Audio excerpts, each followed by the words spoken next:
प्रणिता, अगदी आपण पाहू शकतो माझ्या आजूबाजूला जी लहान मुलं आहेत त्यांचा उत्साह पाहू शकता। अत्यंत अशा आकर्षक वेशभूषा त्यांनी केलेल्या आहेत। या ठिकाणी आपण शिवशंकर पाहू शकता, जे आता या ठिकाणी थोड्या वेळात त्यांचं नृत्य होणार आहे। आणि चिन्नर बिंबा ही संस्था आहे, ही संस्था या मुलांचा सर्वांगीण विकास आणि भारतीय संस्कृती, जी कर्नाटकची संस्कृती आहे ती जपण्याचा एक संदेश आहे, ते या संस्थेमार्फत देण्यात येतोय। आणि ही मुलं आता काही वेळातच त्या मंचावर जाणार आहेत, तिथे डान्स करणार आहेत, नृत्य करणार आहेत। त्यांच्याबरोबर त्यांचे मार्गदर्शक आहेत, पालक आहेत, तेही आपल्याला इथे या ठिकाणी पाहायला मिळत आहेत।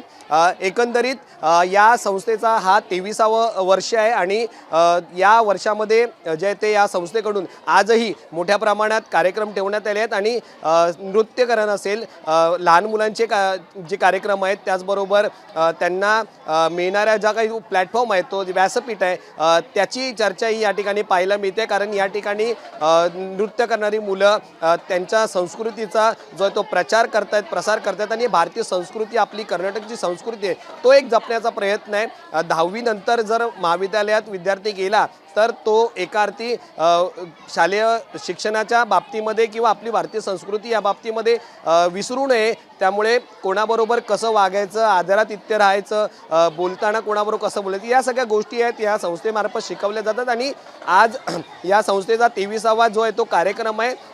या ठिकाणी आपण या सगळ्या संस्थेचं जे थेट प्रक्षेपण जय महाराष्ट्र न्यूज चॅनल मार्फत करतोय। काही मुलं आहेत, मला त्यांच्याबरोबर बोलावंसं वाटतंय, एकदम गोड आणि मुलं आहेत ही। क्या लग रहा है आपको, आज आप इधर डांस करने वाले हैं? हाँ, बहुत अच्छा, मजा आ गया। कब से आते इधर? 2-3 दिन हो गया। 2-3 अरे 2 साल हो गया। आप कब से आ रहे हैं इधर? 3 साल हो गया। नक्की। आप 4 साल। कैसे लग रहा है यहाँ पे आके? अच्छा लग रहा है, एकदम मजा आता है। एकदम प्रत्यक्षात आपण शंकर भगवानाला शंकर जी, कैसे लग रहा है आपको?